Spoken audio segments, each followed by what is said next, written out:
नमस्ते दोस्तों। भगवान शिव कैसे तैयार होते हैं विवाह के लिए, ये जानने के लिए मिलते हैं नीरजा तिवारी जी से। जय श्री राम। मित्रों, जय श्री राम। आज फिर कथा का अगला क्रम लेकर प्रस्तुत हैं कि किस प्रकार भगवान शिव को बहला फुसलाकर सारे देवता तैयार करते हैं विवाह के लिए। होता ये है कि इधर सप्त ऋषि आके बताते हैं, भोलेनाथ समाधि से पूरे बाहर आए नहीं रहते हैं, वो समाधि में ही रहते हैं, ध्यान में ही रहते हैं। अब इधर तारकासुर नामक एक असुर का भय जो है देवताओं में व्याप्त हो जाता है। वो भगा भगा के लोगों को तंग करने की बात करता है, कई लोगों को मारने, मतलब ऐसी गलत बातें करता है कि देवता त्राहिमाम हो जाते हैं। अब होता क्या है, देवता जाते हैं सीधे ब्रह्मा जी के पास। त्राहिमाम त्राहिमाम ब्रह्मा जी बोलते हैं क्या हो गया? तो भगवान इंद्र का स्वभाव रहता है, एकदम नाराज होके बोलते हैं आप ही तो वर दिए हो। तारकासुर ब्रह्मा की तपस्या करके ब्रह्मा जी से वर लिया रहता है कि उसको कोई देवता न मार सके, ऐसा वरदान उसको रहता है। और वो इसी घमंड में रहता है कि मेरे को तो कोई देवता मार नहीं सकता। भगवान शिव मतलब वो वरदान में ऐसा मांग लेता है कि शिव और पार्वती का जो पुत्र होगा वही तारकासुर का वध करेगा, कार्तिकेय, है ना। तो ये तो तय है कि अभी क्या पता शिव विवाह करने वाले हैं नहीं करने वाले, वो तो विरह में ही मगन है, ध्यानस्थ है समाधि में। सारे देवता जाते हैं बैकुंठपुरी। नारायण से बोलते हैं, नारायण आपने सदा ही बात सुनी है, भक्तों के पुकार पे आप दौड़े चले जाते हैं। बड़ी विकट समस्या, तारकासुर को मारना है और ये ब्रह्मा जी जो है ऐसा ऐसा वरदान उसको दे दिए हैं। नारायण बोलते हैं ये हमारे बस का है ही नहीं, कैलाश जाकर शिव को समाधि से बाहर लाना पड़ेगा यदि उनका विवाह करवाना है। तो इंद्र को बोलते हैं कि ये राजा बने हो, अगुवाई कर रहा, जाओ जरा। इंद्र बोलते हैं और कोई मरे ना मरे मैं जरूर मर जाऊंगा। तो उनके ध्यान से भंग करके क्या वो मुझे जीवित छोड़ेंगे? तो बोले फिर अब क्या किया जाए? ब्रह्मा जी बोलते हैं कि ऐसा करो, कामदेव को तैयार करो। कामदेव को संदेशा भेजा जाता है। कामदेव ये जानते हैं कि इस कार्य को करने में मेरा मरना तय है, क्योंकि शिव समाधि से बाहर आएंगे तो मुझे तो छोड़ने वाले नहीं हैं। परंतु ठीक है, उससे होगा ये कि तारकासुर का वध तो होगा, देवताओं का हित तो होगा, और भाई शिव समाधि से बाहर आएंगे तो उनको विवाह के लिए देवता तैयार कर पाएंगे। समाधि से बाहर आना मुश्किल काम है जो मुझे सौंपा गया है, तो किसी के हित के लिए यदि मरना भी पड़े तो क्या बुराई है, देवताओं के हित के लिए तैयार हो जाते हैं। अब जाते हैं कामदेव घनी अमरैया में, आम के बड़े बड़े पत्तों के बीच में से 5 पुष्पों का बाण बनाते हैं। और देखिए, सौरभ पल्लव मदन विलोका, भयउ कोप कंपे त्रैलोका, तब शिव तीसर नयनो न उघारा, चितवतु काम भयउ जरी छारा। कामदेव घने आम के वृक्ष के पत्तों के बीच में से धीरे से अपना चेहरा निकालते हैं, 5 पुष्पों का बाण निकालते हैं और शिव जी को मारते हैं। वो पुष्प सीधा जाके उनके माथे और नेत्रों के बीच लगता है। पुष्प लगता है, ध्यान भंग होता है, समाधि भंग हो गई। शिव ने ऐसे नेत्र खोल के अग्नि प्रवाहित की और कामदेव भस्म हो गए, ऐसा नहीं है। शिव नेत्र खोलने का जो एक कार्य होता है, सिर्फ अपने नेत्र खोलते हैं तो इधर उधर देखते हैं, कोई नहीं दिखता है। फिर दूर आमराइयों में, घनी छैया में, आम की पत्तों की छैया में कामदेव का सुंदर चेहरा दिखता है। वो आंख खोल के देख, चितवत काम जराओ, तो चितवन से देखते मात्र हैं और कामदेव जल के राख स्वाहा खत्म हो जाते हैं। राक्षसों में हड़कंप मच जाता है कि भोले शंकर समाधि से बाहर आ गए, अब विवाह हो जाएगा।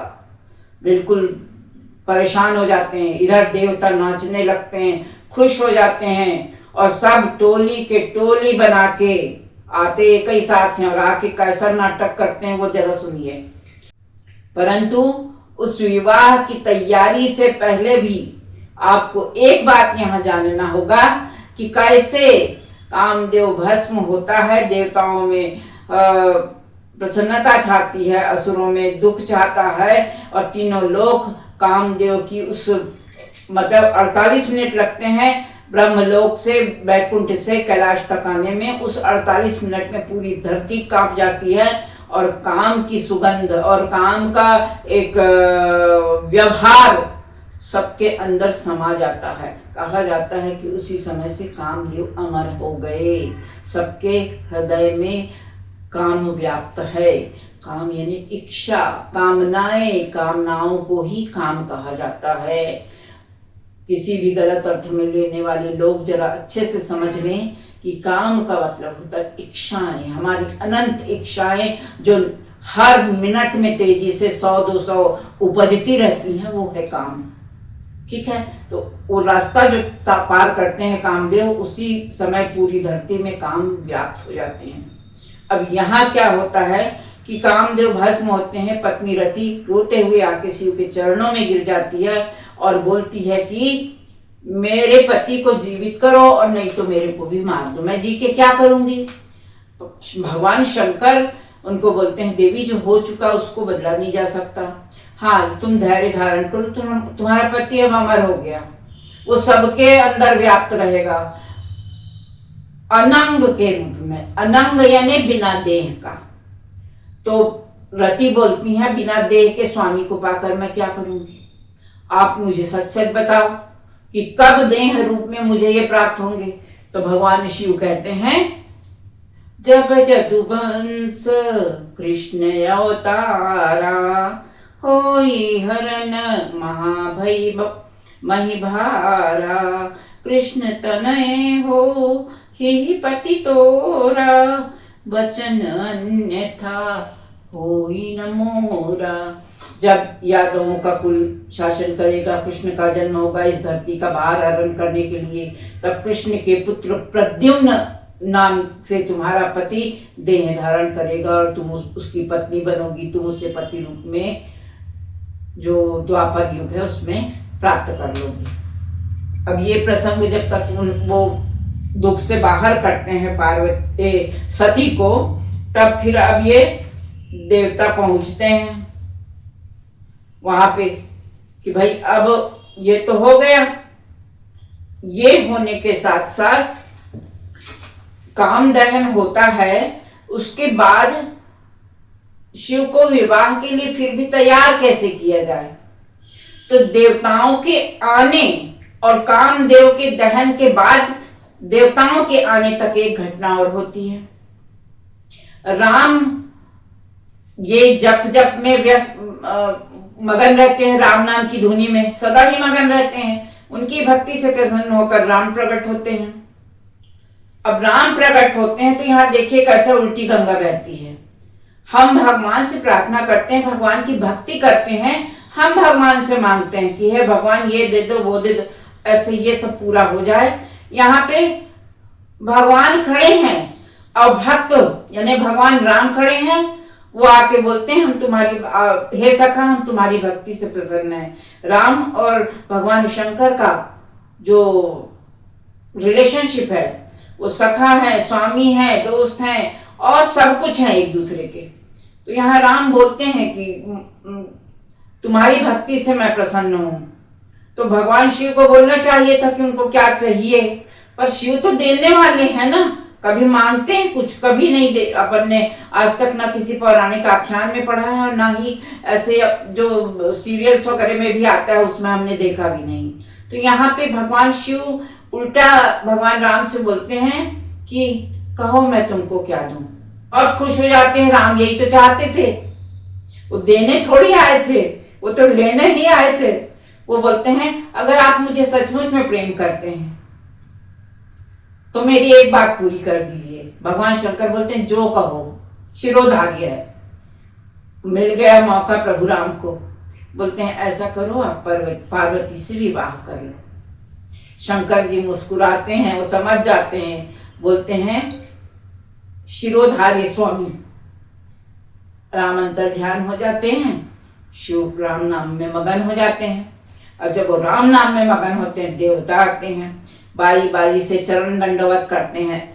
और भगवान शिव बोलते हैं कहो भाई अमर हो कैसे आए हो, अमर हो कैसे आए हो, क्योंकि तुमको तो वरदान मिल चुका है, अमृत पी के तुम तो अमर हो चुके हो। अमर लोगों को मेरे पास क्या काम आ गया जो आए हो, व्यंग से कहते हैं। तो एक जन बोलता है आप ही सर्वस्व हो, दूसरे देवता बोलते हैं आप चंद्रशेखर हो हे प्रभु, और तीसरे बोलते हैं आप देवों के देव महादेव हो, चौथे बोलते हैं आप भोले शंकर हो। भगवान शिव बोलते हैं हाँ हाँ हम सब हैं, हमको मालूम है हम क्या हैं, ये बताओ किस लिए आए हो। ब्रह्मा जी बोलते हैं आप बहुत अच्छे हैं स्वामी, बहुत अच्छा किया आपने कामदेव को भस्म कर दिया। इधर इंद्र जरा सा सुनते हैं क्या बोल रहे हैं, अच्छा हुआ कामदेव को आपने भस्म कर दिया, मरने के लिए यही भेजे प्लान बना के उनको, है ना, कि मालूम था कि जाने जाएगी। अब बोलते हैं आपने बड़ा अच्छा किया, आप दयालु हो। मतलब दोनों ओर चलने वाले हैं, इनका कोई भरोसा नहीं, ऐसा इंद्र को समझ में आता है, कहते भी हैं। तो ब्रह्मा जी बोलते हैं आप बहुत दयालु हैं, और बड़े लोगों की यही पहचान है कि पहले मार देते हैं फिर दुलराते हैं।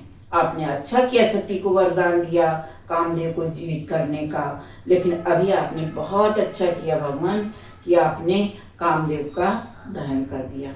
भगवान शंकर और फिर बोलते हैं आपको तो पता है आप अंतर्यामी हो। शंकर भगवान बोलते हैं मैं कोई यामी नहीं हूँ, बताओ क्यों आए हो। तब फिर कोशिश करके सब इशारा करते हैं, भगवान नारायण बोले। भगवान नारायण बोलते हैं नहीं, ब्रह्मा जी बोलेंगे वरदान तो वही दिए थे ना कामदेव को, ये काम तो वही करेंगे।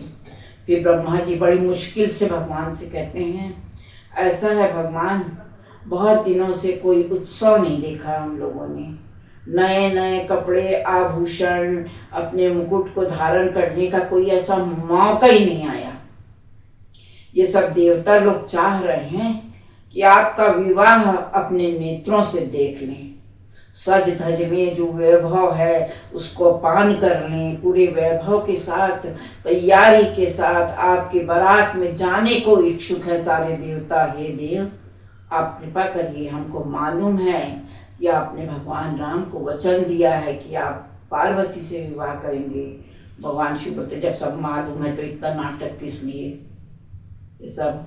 बोले प्रभु आप तो सब जानते हैं, हम लोग के मन में ऐसा कुछ नहीं है, हम लोग बहुत प्रसन्नता पूर्वक आपके विवाह आपकी बारात में सज धज के जाना चाहते हैं। शंकर जी बोलते हैं हाँ चलो हम तैयार हैं, जाओ। अब अगला जो प्रसंग है विवाह का प्रसंग, उसको देखने में आपको लगेगा कि ऐसा विचित्र विवाह बहुत मुश्किल से देखने को मिलता है। क्या लगे संवारन सकल सुर, वाहन विविध विमान, होई सगुन मंगल सुभद, करही अप्सरा गान। पूरे विवाह का जो एक रोचक प्रसंग हमको सुनना है वो अगले वीडियो में सुनाएंगे, और बहुत ही बढ़िया ढंग से आपको वो कथा आगे की ओर हम गति देते हुए सुनाएंगे। दोस्तों आज के प्रसंग में हमने कामदेव के बारे में बहुत ही रोचक ढंग से जाना है। तो अगले वीडियो में हम जानेंगे कि सभी देवता मिलके शिव जी के विवाह की कैसे तैयारी करते हैं। तो जुड़े रहिए हमारे चैनल से, हमारे वीडियो से, और हमारा चैनल सब्सक्राइब कीजिए। तो मिलते हैं अगले वीडियो में। नमस्कार।